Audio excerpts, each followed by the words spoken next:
Hello friends, welcome to my YouTube channel English with Maya. And कैसे हैं सभी लोग? आई होप अच्छे होंगे फ्रेंड। तो फ्रेंड, हम लोग अपनी क्लास को फिर से कंटिन्यू कर रहे हैं, जिसमें हम लोग एमआरएस टीजीटी की जितनी भी लिटरेचर आनी है उसमें से हम लोग पार्ट उठा रहे हैं। Indian literature Robert Lee first के बारे में आज हम लोग पढ़ने वाले हैं। तो चलिए फ्रेंड्स, क्लास को स्टार्ट करते हैं। स्टार्ट करने से पहले अगर आप पूरी तैयारी करना चाहते हैं एमआरएस टीजीटी की, full literature, full language, full vocab की, तो आप यहीं से जुड़े रहें। ठीक है, आप हमारे चैनल में नए हैं तो चैनल को सब्सक्राइब करें, लाइक करें, कमेंट करें, शेयर करें। तो चलिए फ्रेंड्स, क्लास को स्टार्ट करते हैं। रॉबर्ट ली फर्स्ट के बारे में हम लोग पढ़ेंगे, जो कि क्या है, आपके अमेरिकन लिटरेचर हैं। ओके, क्योंकि Indian and American literature MRS में सिलेबस है, तो उसके ही जितने भी राइटर्स दिए गए हैं हम लोग सारे राइटर्स पढ़ने वाले हैं। ओके, तो चलिए पढ़ते हैं रॉबर्ट ली फर्स्ट के बारे में। देखते हैं। देखिए, इनका जो बर्थ हुआ था, इनका जो जन्म हुआ था वो हुआ था 26 मार्च 1874 में, मतलब कि 26 मार्च 1874 में रॉबर्ट ली फर्स्ट का जन्म हुआ था। प्लेस ऑफ बर्थ, और कहाँ पे हुआ था ये जान लेते हैं। San Francisco. कहाँ पे? सैन फ्रांसिस्को कैलिफोर्निया में, मतलब कि यूएसए में इनका जन्म हुआ था। किसका? रॉबर्ट ली फर्स्ट का।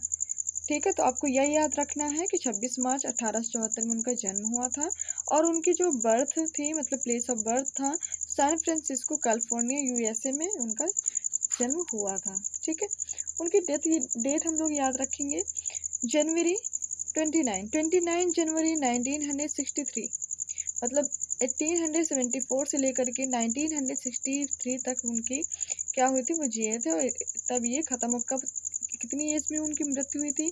तो 88 ईयर के वो थे। ठीक है, 88 ईयर में उनकी क्या हो गई थी? डेथ हो गई थी। कब? डाइड इन स्लीप, मतलब कि सोते सोते ही उनकी मृत्यु हो गई थी। ठीक है, चलिए, उनके फादर का नाम क्या था जान लेते हैं। William Prescott first. उनके फादर का नाम था विलियम प्रेस्कॉट फर्स्ट। ओके, ये उनके फादर का नाम था। मदर का नाम क्या था? मतलब उनके पिता का नाम विलियम प्रेस्कॉट फर्स्ट था, उनकी माँ का नाम था इजाबेला फॉरेस्ट मोडी। क्या नाम था? Isabella forest Modi. Fond of writing verse, ये मतलब कि राइटिंग वर्स के फॉन्ट्स मतलब मानी जाती हैं। ठीक है, उन्हें खोज की थी राइटिंग वर्स की, उनकी जो माँ थी इजाबेला फॉरेस्ट मोडी। ओके, तो ये भी आप अच्छे से याद रखेंगे इनके बारे में। चलिए देख लेते हैं इनकी वाइफ का नाम क्या था। तो इनकी जो वाइफ थी Elinor Miriam Frost White, class fellow in the school, मतलब कि जो रॉबर्ट ली फर्स्ट थे उनकी क्लास फेलो थी, उनके साथ में पढ़ती थी, जिनका नाम था एलिनोर मैरियम फर्स्ट, जिनके साथ इनकी शादी हुई थी, मतलब इनकी ये वाइफ थी। ओके, और इनको पुलित्जर प्राइज से नवाजा कब गया था रॉबर्ट ली फर्स्ट को? तो इनको 4 टाइम विलियम, मतलब कि जो रॉबर्ट ली फर्स्ट थे, इनको 4 टाइम मतलब 4 बार इनको पुलित्जर प्राइज मिला था। कब कब मिला था देख लेते हैं। 1924 को सबसे पहली बार इनको मिला, फिर उसके बाद 1931 को मिला, फिर 1937 को, फिर 1943 को। इतने बार उनको क्या मिला है? इतने बार उनको मिला है पुलित्जर प्राइज। 4 बार से इनको नवाजा गया है। ठीक है, किसको? रॉबर्ट ली फर्स्ट को। चलिए देख लेते हैं नेक्स्ट वन क्वेश्चन।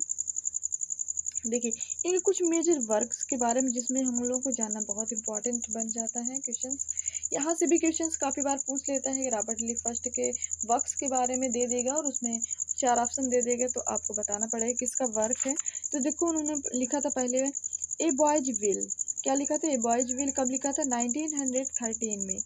क्या लिखा था? ए बॉयज विल नाम का वर्क लिखा था 1913 में। फिर सेकंड लिखा था नॉर्थ ऑफ बॉस्टन। क्या था? नॉर्थ ऑफ बोस्टन, ये लिखा था 1914 में। कब लिखा था फ्रेंड्स? तो 1914 में लिखा था north of Boston. A boys will 1913 में, नॉर्थ ऑफ बोस्टन 1914 में। माउंटेन इंटरवल 1916 में, माउंटेन इंटरवल 1916 में। ठीक है, ये वर्क लिखा था। और न्यू हैम्पशायर, जो कि मोस्ट इम्पॉर्टेंट इनका वर्क था, जो 1923 में लिखा गया था, मतलब 1923 में न्यू हैम्पशायर नाम का वर्क लिखा था। फिर लिखा था West Running Brook, West Running Brook 1928 में लिखा था, मतलब कि 1928 में वेस्ट रनिंग ब्रुक नाम का वर्क लिखा था। उसके बाद लिखा था ए फर्दर रेंज, जो कि 1936 में लिखा था। ए फर्दर रेंज कौन सा था? ए फर्दर रेंज जो था आपका 1936 में। ओके, चलिए और देखिए सारे इनके मेजर वर्क हैं जिनके नाम आपको, नाम और ये जो सन दिए गए हैं इनको आप अच्छे से याद रख लेंगे। ठीक है। A witness tree, a witness tree उन्होंने कब लिखा था? 1942 में लिखा था ए विटनेस ट्री। फिर उसके बाद लिखा था मूविंग, कब लिखा था? मूविंग। फिर उसके बाद मेंडिंग वॉल, ये भी काफ़ी इंपॉर्टेंट बन जाता है, ये एलटी में भी सिलेबस इसका है, द मेंडिंग वॉल का। और the death of the hired man, the death of the hired man लिखा है। फिर आफ्टर एप्पल पिकिंग लिखा है, क्या लिखा है? After Apple picking. The road not taken, ये सारे वर्क हैं किसके? ये सारे ही वर्क हैं आपके रॉबर्ट ली फर्स्ट के। ठीक है। आफ्टर पीपल पिकिंग लिखा है, द रोड नॉट टेकन। फिर ब्रिचेस, ब्रिचेस भी काफ़ी अच्छा वर्क है इनका जो कि इन्होंने लिखा है। Fire and ice ice. फिर stopping by woods and a snowy evening, ये भी आपके एलटी में है और ये भी काफ़ी अच्छा इनका वर्क है। टू ट्रैम्प्स इन मड टाइम, ये भी अच्छा वर्क है। The God outright. ठीक है। ये सारे ही मेजर वर्क किसके हैं? तो ये सारे ही मेजर वर्क आपके बन जाते हैं किसके? रॉबर्ट ली फर्स्ट के। ये सारे आप स्क्रीनशॉट ले सकते हैं इनका, ठीक है, ताकि आप हमेशा याद रखें इनको। और क्योंकि ये क्वेश्चंस पूछे भी जा सकते हैं तो आप अच्छे से, क्योंकि आपके सिलेबस में है तो जाहिर सी बात है पूछे जा सकते हैं, तो आप इनको अच्छे से स्क्रीनशॉट ले सकते हैं या फिर लिख सकते हैं। ठीक है, चलिए हो गया होगा। चलिए अब इनके कुछ मल्टीपल क्वेश्चंस हैं जो कि हम लोग पढ़ने वाले हैं। ओके, चलिए देखते हैं। देखिए ये ज़्यादातर क्वेश्चन किससे हैं? जैसे कि ब्रीचेस से, stopping by woods on the snowy, काफ़ी मिक्स क्वेश्चन है। चलिए हम लोग पढ़ने वाले हैं।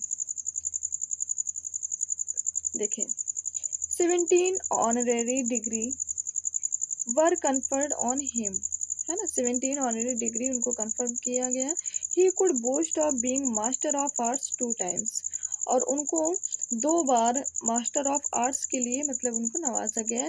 डॉक्टर ऑफ ह्यूमैनिटीज़, और डॉक्टर ऑफ ह्यूमैनिटीज़ के लिए कितनी बार? 3 times, 3 time doctor of humanities के लिए। And doctor of letter, doctor of letter के लिए कितनी बार? 12 टाइम्स इन हिज लाइफ, मतलब उनकी जो लाइफ में 2 बार उनको मतलब कि आर्ट्स 2 टाइम मतलब कि मास्टर ऑफ आर्ट्स के लिए नवाजा गया।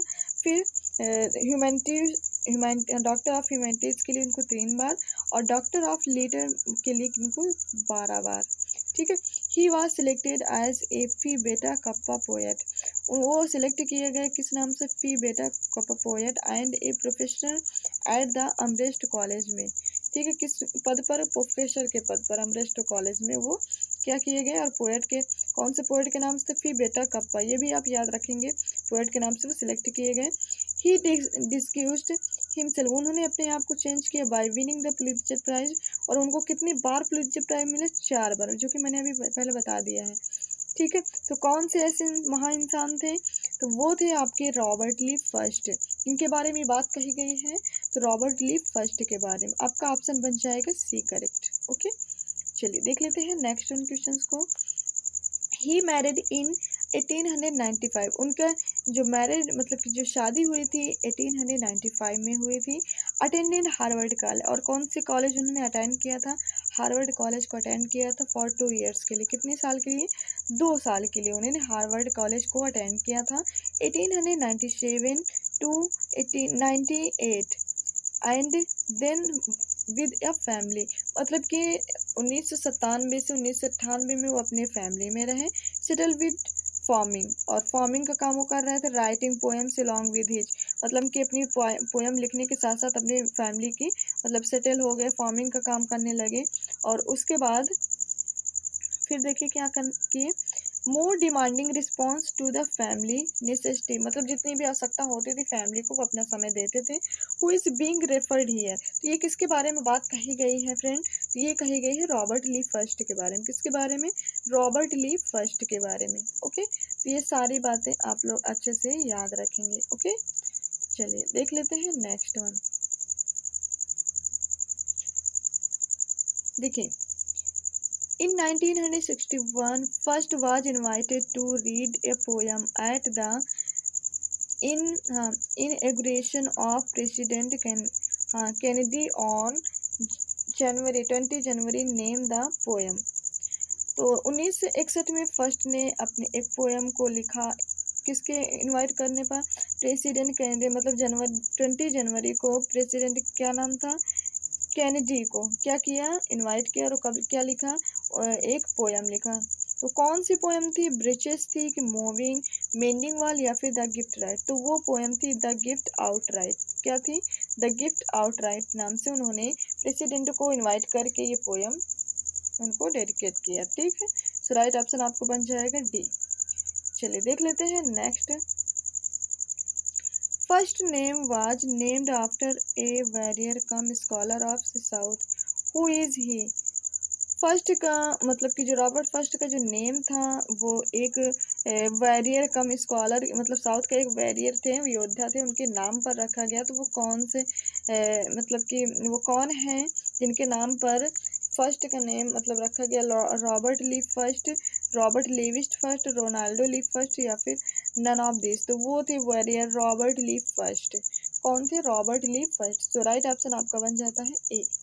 ये साउथ वॉरियर कम थे, ठीक है, स्कॉलर थे। when did first sell his farm and take the family to England। First को जो रॉबर्ट फर्स्ट थे, इंग्लैंड में जब वो अपनी फैमिली को अब एक फर्म में मतलब कि कैसे कब मतलब वो क्या करते थे, फर्म में अपने आप को कैसे सेल मतलब कि सेल का मतलब क्या होता है, बेचने के लिए, ठीक है, या फिर कुछ लेने के लिए। तो कब 1912 में गए थे, या फिर 1913 में, या फिर 1914 में, या तो 1915 में। तो कब गए थे फ्रेंड, तो वो गए थे फ्रेंड 1912 में। कब गए थे, 1912 में। ठीक है, चलिए देख लेते हैं next one. First has return to America with his family in. जब फर्स्ट दोबारा से रिटर्न हुआ अमेरिका में अपनी फैमिली के साथ, तो वो कब हुआ है, 1914 में, 1915 में, 1916 में, या फिर 1917 में। ओके, तो फ्रेंड वो गए थे कब, 1915 में वो रिटर्न हुए थे अमेरिका में अपनी फैमिली के साथ। ओके, सो राइट ऑप्शन आपका बन जाता है बी। चलिए देख लेते हैं नेक्स्ट वन क्वेश्चन को। First published the book in 1913 while in England and returned to America as a famous man। The collection is। First ने पब्लिश करवाया 1913 में एक बुक को, वाइल इन इंग्लैंड, जब वो इंग्लैंड के दौरान, एंड जब वो अमेरिका मतलब एक फेमस मैन बन करके अमेरिका से को लौट रहे थे। तो कौन सा कलेक्शन ऐसा था 1913 में, कौन सी बुक का कलेक्शन था जो पब्लिश हुआ था, ए विटनेस ट्री था, कि नॉर्थ ऑफ बोस्टन था, कि माउंटेन इंटरवल था, या फिर बॉयज विल था। ओके, तो वो जो बुक थी उसका नाम था boys will, A boys will. यही बुक थी जो 1913 में पब्लिश करवाई गई थी। ओके, और वो 1913 में क्या हो रहे थे, अमेरिका में फेमस होकर के एक इंसान बनकर कहाँ लौटे थे, अपने अपने यहाँ। ठीक है, चलिए देख लेते हैं next one question. Frost poems are lucid and simple. Frost के जो पोएम थी lucid and simple, they are written in. इनको किस फॉर्म में लिखा गया था, अमेरिकन डायलेक्ट में लिखा गया, न्यू अमेरिकन डायलेक्ट में लिखा गया था, या फिर न्यू इंग्लैंड डायलेक्ट में लिखा गया था, या फिर नन ऑफ दिस में। ओके फ्रेंड, तो फ्रेंड जो इनकी लूसिड एंड सिंपल नाम का जो वर्क था, इनको उन्होंने किस में लिखा था, न्यू इंग्लैंड डायलेक्ट में, मतलब कि न्यू इंग्लैंड की जो डायलेक्ट थी, ठीक है, भाषा थी, उसी में ये लिखा गया था। ठीक है, कौन सा, लूसिड एंड सिंपल। तो ये बात भी आप अच्छे से याद रखेंगे। ठीक है, ये फर्स्ट के पोयम थे। चलिए देख लेते हैं नेक्स्ट वन क्वेश्चंस को। देखिए, no doubt he is a pastor poet, he is a conscious of nature's charms, but he knows the barriers that lie between man and nature, who is being referred here. मतलब कि कोई pastor poet, वो एक pastor poet थे, इसमें कोई no doubt, इसमें कोई डाउट नहीं है। He is conscious of nature of charms, और वो नेचर ऑफ चार्म्स के भी कॉन्शियस हैं। बट ही नोज, लेकिन वो जाने चाहते हैं, he the barriers that lie between man and nature. मतलब कि जो आदमी मतलब मैन एंड नेचर के बारे में, मतलब कि जो झूठ बोलते हैं, जो बैरियर्स, उसके नाम से भी वो जाने जाते हैं। वो किसको रेफर किए थे? तो ये रेफर करता है विटमैन को, कि डिकन्सन को, कि या फिर सैंडबर्ग को, या फिर रॉबर्ट फर्स्ट। मतलब ये बात जो कही गई कि वो एक पोस्टर पोएट भी थे, ये इसमें कोई दो राह नहीं है। He is consist of nature of charms, और वो एक नेचर ऑफ चार्म्स के भी कंसिस्ट थे, लेकिन वो जाने जाते थे barriers that lie between man and nature के बारे में वो जाने जाते थे। ठीक है, ये किसको रेफर किया गया? तो ये किया गया है आपके राइट है रॉबर्ट ली फर्स्ट के बारे में। ओके, चलिए देख लेते हैं नेक्स्ट उन क्वेश्चंस को। Who is known as a non serious poet due to his हॉमर?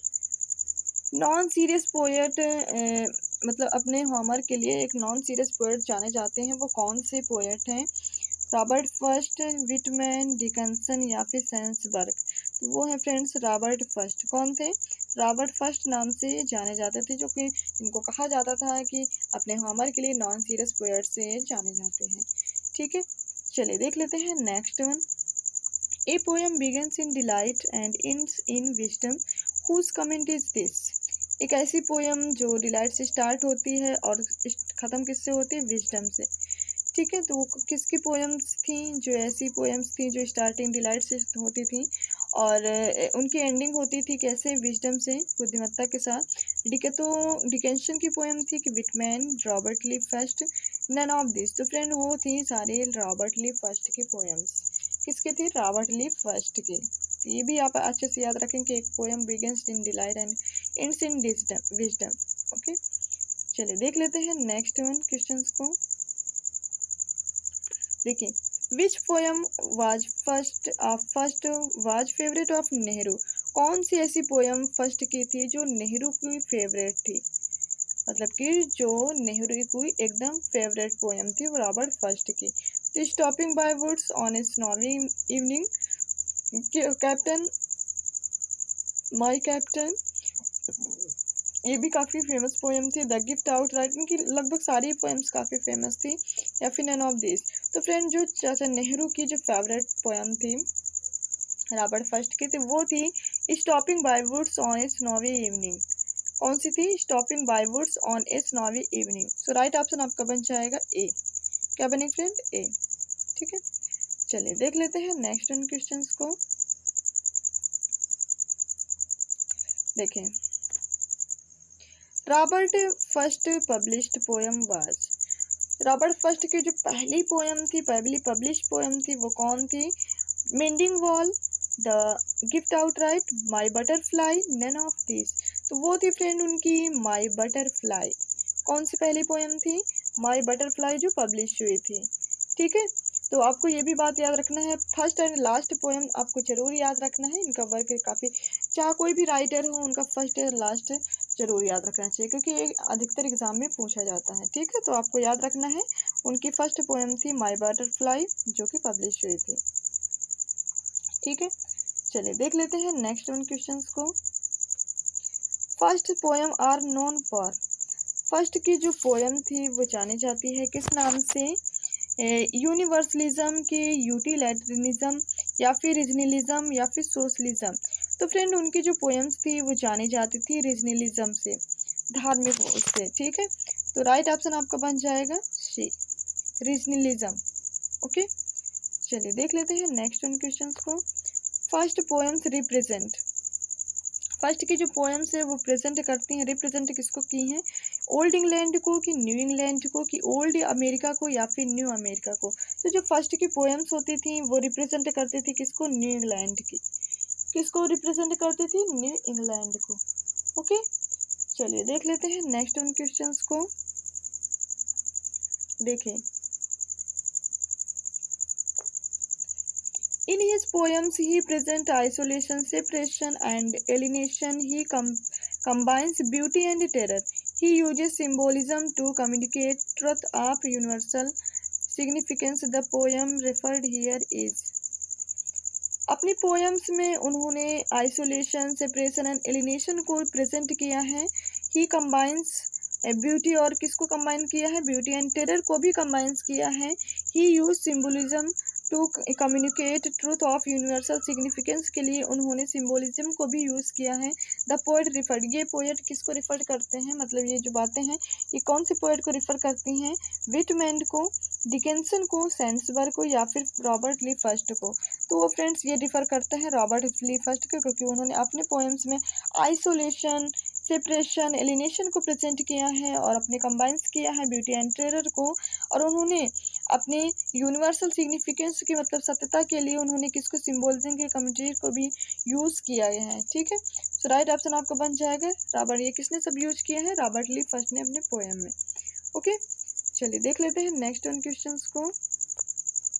चलिए देखिए, the poem breaches appeared in 1916 इन, जो रॉबर्ट ली फर्स्ट की जो पोएम थी ब्रीचेस नाम की, वो आई थी कब, 1916 में।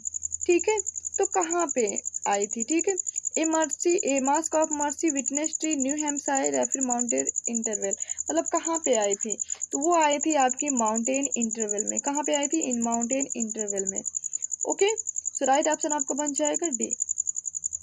चलिए देख लेते हैं next one, what does realism mean to Frost, मतलब कि फर्स्ट के जो मीन्स था रियलिज्म का फर्स्ट के अनुसार वो क्या है, ए पोटैटो ब्रश्ड क्लीन या फिर ए टोमेटो ब्रश्ड क्लीन या फिर ए माइंड ब्रश्ड क्लीन या फिर डर्टी पोटैटो। तो उनका मतलब था ए पोटैटो ब्रश्ड क्लीन, क्या था, ए पोटैटो ब्रश्ड क्लीन। ये ऐसे भी क्वेश्चंस काफ़ी बार पूछे जाते हैं एग्जाम में, तो आप ये भी क्वेश्चंस आप अच्छे से याद रखेंगे। What does realism mean to Frost, तो उनका जाना जाता था ए पोटैटो ब्रश्ड क्लीन के नाम से।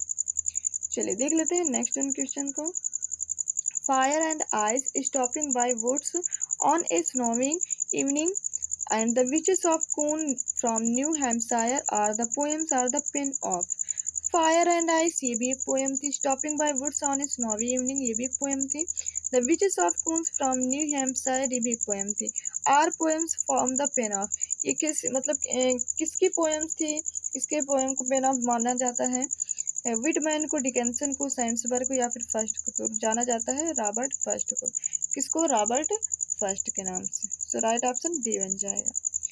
चलिए देख लेते हैं नेक्स्ट वन क्वेश्चंस को। देखिए, poetry is the way of talking life of the throat, this is the opinion of, क्या माना गया है, कोटेशन है, poetry is the way of talking life by the throat, ये किसके ओपिनियन है, विटमैन के, डिकेंसन के, सेंसबर्ग के या फिर फर्स्ट के। तो फ्रेंड्स ये हैं सारे रॉबर्ट फर्स्ट के quotation. Okay, so right option आपका बन जाएगा डी। तो ये थे फ्रेंड आपके रॉबर्ट ली फर्स्ट के टॉप 20 क्वेश्चंस। आज हम लोग सिर्फ टॉप 20 क्वेश्चंस पढ़े, काफ़ी क्वेश्चंस है इसके, कम से कम 17 या 80 क्वेश्चंस हैं। तो हम लोग नेक्स्ट क्लास में बाकी सारे क्वेश्चंस को कवर करने वाले हैं। चलिए फ्रेंड्स, क्लास कैसी लगी आप अपने फीडबैक जरूर दिया करें, कमेंट्स बॉक्स भर दिया करें आप अपने फीडबैक से कि आपको क्लास कैसी लग रही है और कौन सी क्लास से कौन से राइटर पढ़ना है, आप बता सकते हैं, कमेंट बॉक्स में शेयर कर सकते हैं। तो चलिए फ्रेंड्स, अब हम लोग क्लास को ओवर करेंगे, और ओवर करने से पहले अगर आप चैनल में नए हैं तो चैनल को सब्सक्राइब करें, लाइक करें, कमेंट करें, शेयर करें। Thank you so much.